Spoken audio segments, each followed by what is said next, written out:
कहानी की शुरुआत 5000 साल पहले दिखाते हुए होती है, जहाँ पे हम एक जालिम राजा को हुकूमत करते हुए देखते हैं। एक वो भी वक्त था जब ये शहर आजाद हुआ करता था, लेकिन अब इस जालिम राजा ने यहाँ के लोगों को अपना गुलाम बना लिया है। ये राजा यहाँ के सभी लोगों से जमीन की खुदवाई करवा रहा होता है। असल में इसको एक ऐसे मटेरियल की तलाश थी, एक ऐसी चीज की तलाश थी जो इसको जादुई ताकतें दे सकती थी, और इस वजह से ये पहले से ज्यादा ताकतवर हो जाता और इस शहर पे नहीं बल्कि पूरी दुनिया में ही हुकूमत कर सकता था। बेसिकली इस मटेरियल का नाम एटर्नियम है, जिसकी मदद से ये एक ऐसा ताज बना लेगा जिससे ये अपने अंदर सुपर हीरो वाली पावर्स को हासिल कर सकता है। यहाँ पे मामूल के मुताबिक मजदूर खुदाई कर रहे होते हैं और उसी दौरान एक मजदूर को वो एटर्नियम पत्थर मिल जाता है, जिसको वो जालिम राजा हासिल कर लेता है और बहुत जल्द ही अपना वो ताज भी बना लेता है, जिसको पहनने से उसे बहुत सी ताकतें मिलने वाली हैं। इसी बीच में हम एक छोटे लड़के को भी देखते हैं जो कि उस जालिम राजा के खिलाफ खड़ा हो जाता है। वो गाँव वालों को समझाता है कि हमें इस जुल्म से बचना चाहिए, हमें उसके आगे नहीं झुकना चाहिए। लेकिन जब जालिम राजा को पता चलता है कि ये तो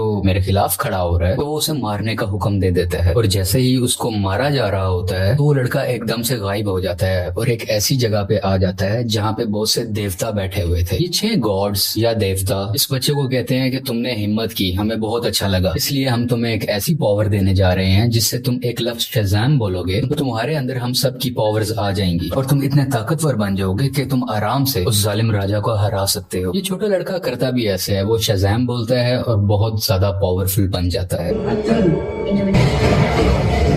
और फौरन ही वो उस राजा के महल में आ जाता है, जहाँ पे वो अपना शैतानी ताज पहन रहा होता है कि उसके पास बहुत सी पावर्स आ जाएं। लेकिन जो छोटा लड़का जो शज़ाम बोलने के बाद अब बहुत पावरफुल बन चुका है, वो वहाँ आके तबाही मचा देता है और सबको मारने लगता है। ये इतने गुस्से में होता है कि जालिम राजा के साथ साथ वहाँ के पूरे शहर को ही तबाह कर डालता है। और यहीं से कहानी जाती है 5000 साल बाद और हम प्रेजेंट का टाइम देखते हैं। अभी के टाइम पे भी हमें वही शहर दिखाया जाता है जहाँ पर एक गैंग ने पूरे तरीके से इस शहर पे कब्जा किया होता है। ये लोगों पे जुल्म कर रहे हैं, लूट मार कर रहे हैं, पूरी तरह से इस शहर को कंट्रोल में कर रखा है। असल में इस गैंग का एक ही मकसद है कि उस ताज को तलाश करना, यानी कि ये उसी क्राउन, उसी ताज को तलाश कर रहे होते हैं जो आज से 5000 साल पहले उस जालिम राजा ने बनाया था। वो खुद तो मारा गया था, लेकिन उसका ताज अभी भी कहीं ना कहीं इसी शहर में ही दफन है। अब हम एक लड़की को देखते हैं जिसका नाम एड्रियाना है। वो भी इसी ताज को ही ढूंढ रही होती है। ये लड़की पुरानी चीजों को ढूंढने में काफी एक्सपर्ट है, क्योंकि ये आर्कियोलॉजिस्ट है, यानी ये वो लोग होते हैं जो जमीन की खुदाई करते हैं और हिस्ट्री की बहुत सी चीजों के बारे में काफी मालूमात भी रखते हैं। तो ये लड़की एड्रियाना एक केव में जाती है, एक गार में जाती है, जहाँ पे काफी कोशिशों के बाद इसको वो ताज मिल भी जाता है।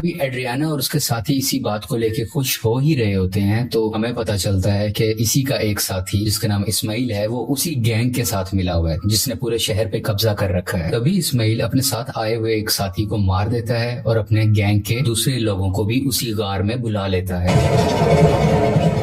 सब लोग इसकी तरफ गन पॉइंट करते हैं और उसे कहते हैं कि एड्रियाना हमें तुम वो ताज दे दो। तभी ये लड़की नीचे देखती है और वहाँ पे कुछ वर्ड्स लिखे होते हैं। जब ये उसे पढ़ती है तो इसके मुंह से निकल जाता है शज़ाम। ये लफ्ज बोलते ही वहाँ पे ब्लैक एडम आ जाता है और वहाँ पे आए हुए सब गुंडों को मारने लगता है। इतना मारता है कि वहाँ पे कोई भी नहीं बच पाता। जबकि रही बात इस्माइल की, जो गुंडों के साथ मिला हुआ था, वो वहाँ पे मरने का नाटक करता है, इसलिए उसकी जान यहाँ पे बच जाती है। क्योंकि एड्रियाना ने ब्लैक एडम को जिंदा किया होता है, दोबारा से जगाया होता है, तो वो उसको कुछ भी नहीं कहता। अभी ब्लैक एडम वहीं पर होता है कि गैंग के कुछ और लोग आ जाते हैं और उस पर एक स्पेशल वेपन से अटैक करते हैं। ये वेपन उसी एटर्नियम मटेरियल से बना होता है जिसकी मदद से वो ताज भी बना था। और जैसे ही ये मिसाइल ब्लैक एडम को लगता है तो उसे वाकई दर्द महसूस होती है। ब्लैक एडम उस मारने वाले गुंडे की तो जान ले लेता है, लेकिन उस रॉकेट या उस छोटे से मिसाइल के लगने की वजह से खुद भी बेहोश हो जाता है। तो हमें यहाँ पे ये पता चलता है कि एटर्नियम ऐसा मटेरियल है जो ब्लैक एडम की कमजोरी है और इसी मटेरियल से ब्लैक एडम को मारा भी जा सकता है। तो ये देखते हुए एड्रियाना काफी परेशान हो जाती है और वो ब्लैक एडम को अपने घर ले जाती है। जैसे ही ब्लैक एडम को होश आता है तो वो यहाँ पे एड्रियाना के बेटे से मिलता है। ये बच्चा ब्लैक एडम को कहता है कि आप 5000 साल से उस गार के अंदर बंद थे, अब क्योंकि हमारा शहर गुलामी बसर कर रहा है, वो गैंग हमें जीने नहीं दे रहा, तो आप हमारे लिए एक मसीहा बन के आए हो, आप ही हमारे शहर को उस गैंग से बचाओगे। ब्लैक एडम को यहाँ पे कोई फर्क नहीं पड़ता। वो कहता है कि आज से 5000 साल पहले ये मेरा शहर हुआ करता था, यहाँ पे सब कुछ बदल चुका है, तो इस शहर को बचाने के लिए मैं रिस्पॉन्सिबल नहीं हूँ। मुझे इस शहर और यहाँ के लोगों से कोई मतलब नहीं है। और ये बात कहते ही वो घर से बाहर आ जाता है और शहर में फिरने लगता है और शहर को देखने लगता है। इसके बाद हम एक फीमेल लीडर को देखते हैं जिसका काम इस दुनिया में आने वाले सुपर हीरो और सुपर विलन्स को रोकना होता है। दुनिया में ऐसे हालात रखने होते हैं जिसकी वजह से आम लोगों को कोई मुश्किल ना आए और हमारी जमीन को भी कोई खतरा ना हो। वो यहाँ पे एक सुपर हीरो हॉकमैन से बात कर रही होती हैं। कहती हैं कि ब्लैक एडम अब वापस आ चुका है और उसे अगर रोका ना गया वो पहले की तरह इस बार भी बहुत ज्यादा तबाही मचा सकता है, और वो अगर पागल हो गया, वो गुस्से में आ गया, तो उसको रोकना लगभग नामुमकिन है। हॉकमैन इस चीज के लिए राजी हो जाते हैं और अपनी टीम इकट्ठी करते हैं जिसमें और भी बहुत से सुपर हीरोज शामिल होते हैं और सब मिलकर ब्लैक एडम को पकड़ने के लिए निकल जाते हैं। दूसरी तरफ उस गैंग के कुछ लोग एड्रियाना के घर पहुंच जाते हैं क्योंकि उन्हें पता था वो ताज अभी भी उसी के पास है, तो वो ताज लेने ही गए थे। और जैसे ही वो लोग एड्रियाना की फैमिली पे हमला करने वाले होते हैं तो ब्लैक एडम्स वहाँ पे उनको बचाता है और उस गैंग के लोगों को एक बार फिर से मार डालता है।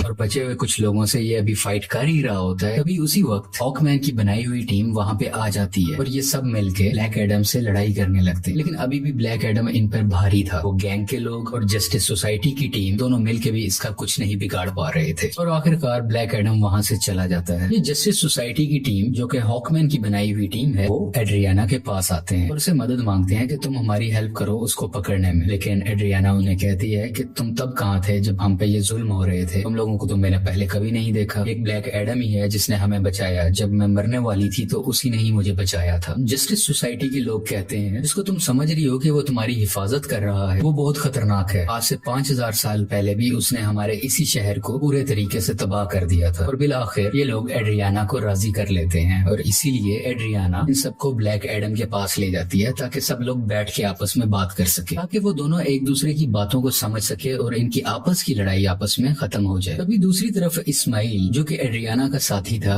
वो उसके घर में एंटर हो जाता है ताकि वो ताज वहाँ से ढूंढ सके और उसका इस्तेमाल अपने लिए कर सके। लेकिन जब उसे वो ताज नहीं मिलता तो वो गुस्से में एड्रियाना के बेटे को उठा के अपने साथ ही ले जाता है। यहाँ काफी चालाकी से इसका बेटा अपनी मदर यानी एड्रियाना को फोन कर देता है और सब कुछ बता देता है कि मुझे किडनैप कर लिया गया है, मुझे इस्माइल ने ही किडनैप किया है। सुन के ये काफी परेशान हो जाती है, इसलिए ये जस्टिस सोसाइटी और ब्लैक एडम से हेल्प मांगती है, मेरे बेटे को वापस लाने में मेरी मदद करो। और ये दोनों राजी भी हो जाते हैं और मिलकर उसके बेटे को ढूंढने लगते हैं। यहीं पर हॉकमैन उस गैंग के 2 आदमियों को पकड़ लेता है और मार के पूछने पे उसे पता चलता है कि इस्माइल कहाँ पे है।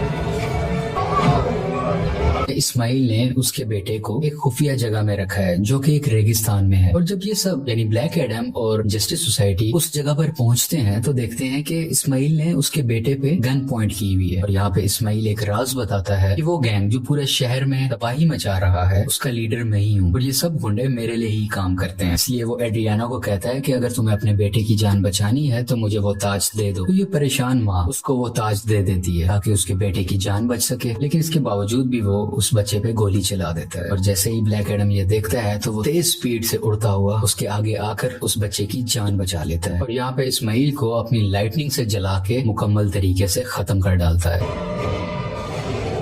यहाँ पे ब्लैक एडम भी हॉकमैन से मिलता है और उसको एक बहुत बड़ा राज बताता है कि आज से 5000 साल पहले वो लड़का जिसने उस जालिम राजा के खिलाफ आवाज उठाई थी वो मैं नहीं था बल्कि वो मेरा बेटा था। और जब जालिम राजा मेरे बेटे को मार रहा था तो वो उसी वक्त वहीं से गायब हो गया था। इस चीज को देखते हुए जालिम राजा को बहुत गुस्सा आया क्योंकि अब वो मेरे बेटे को तो ढूंढ नहीं पा रहा था, तो उसने मुझे मेरे घर वालों को पकड़ लिया और हमें बहुत मारा पीटा। हमें इतने बुरे तरीके से मारा गया कि शायद कोई जानवरों पे भी ऐसा सलूक नहीं करता। देखते ही देखते मेरी वाइफ वहीं पर मारी गई और मैं भी तकरीबन मरने ही वाला था। तभी मेरा बेटा मेरे पास वापस आ गया जिसके पास बहुत सी शक्तियां थी, बहुत सी पावर्स थी और उसने अपनी सारी पावर्स मुझे दे दी। यानी कि अब सारी पावर्स मेरे अंदर आ चुकी थी। अभी हम दोनों बात कर ही रहे थे तभी जालिम राजा के लोगों ने एक बार फिर से हम पे हमला कर दिया। वहाँ पे मैं तो बच गया क्योंकि मेरे पास बहुत सी पावर्स थी, लेकिन मेरा बेटा मेरी आंखों के सामने ही मारा गया। अपने बेटे को मरता हुआ देख के मैं आग बबूला हो गया, यानी मुझे बहुत गुस्सा आ गया और मैंने जालिम राजा और उसके लोगों को तो मार दिया, लेकिन वो पावर्स, वो शक्तियां मेरे काबू में नहीं रही। मैं उन्हें कंट्रोल ही नहीं कर सका और देखते ही देखते ये पूरा शहर मेरे ना चाहते हुए तबाह हो गया।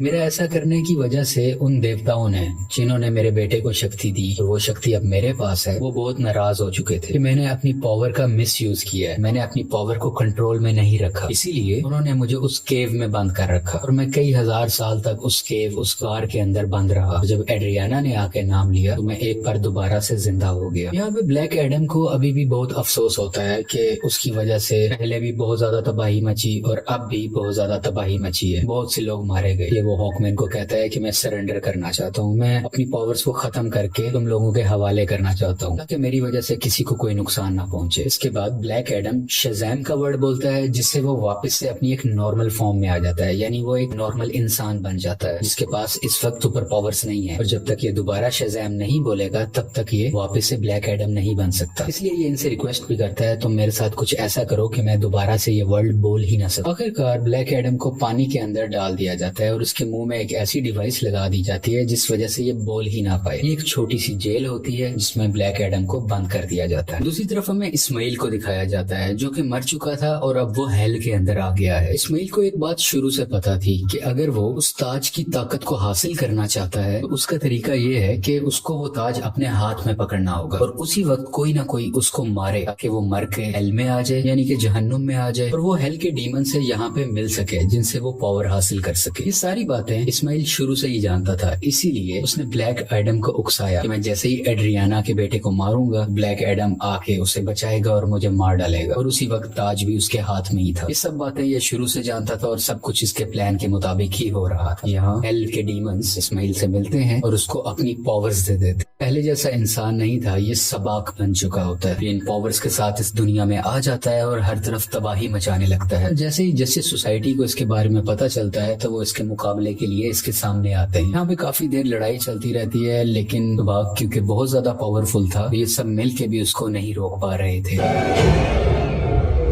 इसी जस्टिस सोसाइटी के एक और टीम मेंबर जिनका नाम डॉक्टर फेट है, वो अपनी मल्टीपल फॉर्म्स में आते हैं, मुख्तलिफ पावर्स का इस्तेमाल करते हुए सबाक को मारने की कोशिश करते हैं, लेकिन फिर भी कामयाब नहीं होते और बहुत जल्द ये सब समझ जाते हैं कि सबाक को ब्लैक एडम के अलावा और कोई नहीं हरा सकता। इसलिए वो यहाँ पे टेलीपैथी के जरिए ब्लैक एडम से बात करने लगते हैं, को बताते हैं कि हमें तुम्हारी हेल्प की जरूरत है और ये लोग यहीं से उसकी काफी हेल्प भी करते हैं ताकि वो खुद को आजाद करवा सके। वहाँ से निकलते ही वहाँ के कुछ सोल्जर्स को मारता है, पानी से बाहर आता है और बाहर आते ही सीधा शज़ैम बोलता है, जिसकी वजह से उसको ब्लैक एडम्स की पावर मिल जाती है और बगैर वक्त जाया किए सबाक के पास जाने लगता है। दूसरी तरफ जस्टिस सोसाइटी के लोग अभी भी सबाक से लड़ रहे होते हैं और इसी दौरान उनका एक साथी डॉक्टर फेट वहीं पर अपनी जान से हाथ धो बैठते हैं, यानी कि मारे जाते हैं। हॉकमैन भी काफी ज्यादा सबाक से लड़ रहे होते हैं, लेकिन इनकी कोशिशें कुछ ज्यादा कामयाब नहीं होती। लेकिन अच्छा तो तब होता है कि उसी वक्त वहाँ पे ब्लैक एडम भी आ जाता है और अब ब्लैक एडम और सबाक की काफी लड़ाई होती है। ये फाइट काफी टक्कर की थी, लेकिन वक्त के साथ ऐसा लग रहा था कि सिर्फ ब्लैक एडम ही है जो सबाक को हरा सकता है। और कुछ ही देर के बाद ब्लैक एडम सबाक के सर को पकड़ के उसके दो हिस्से कर डालता है और उसको मुकम्मल तरीके से फाड़ कर आखिरकार सबाक की जान ले लेता है। इसी वजह से सबाक की मौत हो जाती है और सब कुछ सुकून में आ जाता है, सब कुछ ठीक होने लगता है। शहर के लोग ब्लैक एडम को अपना मसीहा मानने लगते हैं। वो सब इस बात को मान लेते हैं कि ब्लैक एडम ने हमें और हमारे शहर को बचाया है। इसके बाद हम उसी लेडी को देखते हैं जिसने जस्टिस सोसाइटी की टीम को बनाया होता है ताकि वो ब्लैक एडम को रोक सके। वो यहाँ पे ब्लैक एडम को कहती है कि ठीक है, तुम्हें जो करना है वो करो, लेकिन तुम अपने इस शहर से ना निकलना। तुम इस शहर के लोगों के मसीहा बनो, उनका ख्याल रखो, गार्डियन बनो, मुझे उसे परवाह नहीं है, लेकिन अपने इस शहर से तुमने नहीं निकलना, क्योंकि अगर तुम इस शहर से बाहर आए तो तुम्हारे लिए अच्छा नहीं होगा। यहाँ पे ब्लैक एडम बैठा उसको देखता है और कहता है कि मुझ पे कोई हुक्म नहीं चला सकता, और उसका जब भी कुछ भी करने को दिल करेगा वो अपनी ही मर्जी करेगा। लेकिन तभी वो लेडी बोलती है, हाँ शायद तुम ठीक कह रहे हो, तुम्हें इस दुनिया में रहने वाला तो शायद कोई नहीं रोक सकता, लेकिन मैं किसी ऐसे को जानती हूँ जो हमारी दुनिया से नहीं है। और ब्लैक एडम को गुस्सा आता है और वो स्क्रीन को ही तोड़ देता है जिससे वो लेडी बात कर रही थी। स्क्रीन के टूटने से हर तरफ धुआं ही धुआं होने लगता है और तभी उस धुएं से बाहर आता है सुपरमैन और वो ब्लैक एडम को कहता है कि हमें शायद बैठ के बात करनी चाहिए। और यहाँ पे सुपरमैन के ये कहते ही इस मूवी की कहानी यहीं पे खत्म हो जाती है।